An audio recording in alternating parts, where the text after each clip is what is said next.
The Chimp Paradox by Dr. Steve Peters is a book that explains how to manage your mind and emotions.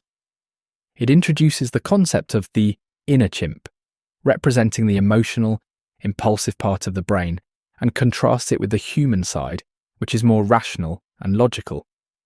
The book offers strategies for understanding and controlling the chimp's reactions, helping you make better decisions, manage stress, and improve performance in everyday life. The book is split into 3 parts: your inner mind explored, day-to-day functioning, and your health, success, and happiness. Chapter 1: The Human, Chimp, and Computer. The chimp represents the emotional, instinctive side of the brain, driven by survival instincts and emotions. It acts on impulse and can be irrational. The human, the logical, reasoning part of the brain. It's calm, rational, and focused on long-term goals. The computer, the automatic processes that store learned behaviours and experiences. It helps both the chimp and human by managing routines and habits. You are the human. Your chimp is an emotional thinking machine, and your computer is a storage area, an automatic functioning machine. Anyone can take control, but usually they work together. You're chimp and you think in very different ways.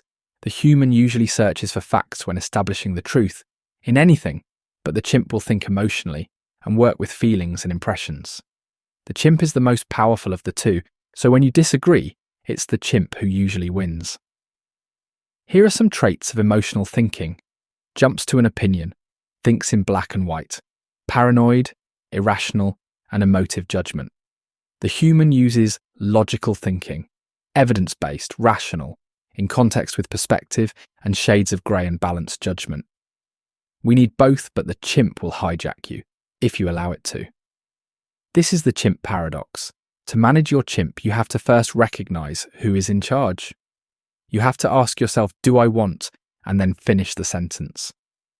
For example, do I want these feelings? If no, then you are in chimp mode. Accept that the chimp does not want to change, but you need to nurture first and then manage.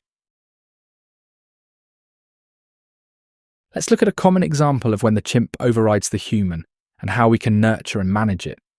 Imagine that you're in the car driving to work and another driver cuts in front of you. The chimp inside will be saying, I am outraged. That man has made me angry and needs teaching a lesson. Whereas the human might want to say, I feel sorry for people who behave like this, and I won't let it have any effect on my day. If the human doesn't know how to manage the chimp might end up speeding up or doing something you could regret. If this does happen, you could say to yourself, I am sorry that the chimp won this time, but I will continue to learn how to manage it. Don't beat yourself up over it. In the future, look at it like this. The chimp is merely making an offer, one you do not have to accept. In these situations, you can notice the emotion, but it is the human who chooses whether to accept or reject the offer.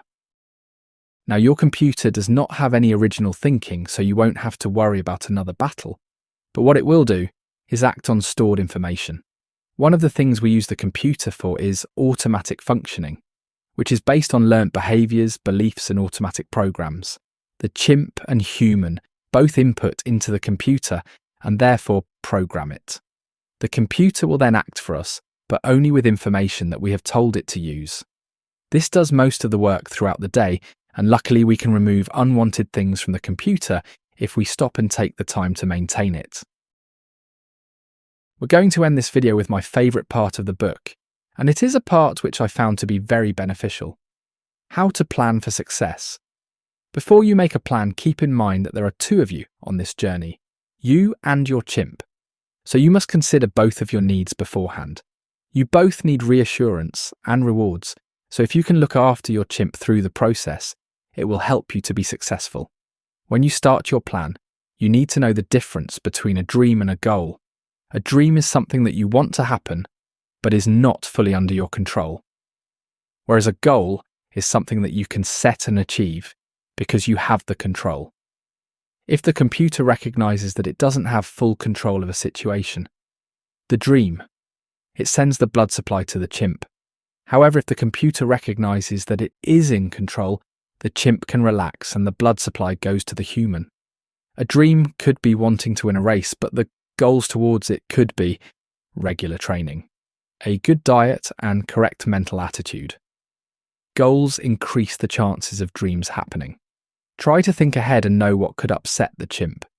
Think about what excuses the chimp might use to try to halt your progress, and devise a plan to deal with these. Your plan will work best in stages, with measurable goals. Give timescales to each goal and only select 2 goals at a time. Monitor your success and congratulate yourself with each achievement. Chimps like to win, and they like progress. So if you can keep track of your progress, be it by a spreadsheet or a graph, this might be enough to stop the chimp from hijacking you. Thank you for watching. I hope I have been able to give you a small insight into the way this book can impact your life. If you would like to read the book for yourself, I have left a link to where you can find it in the description.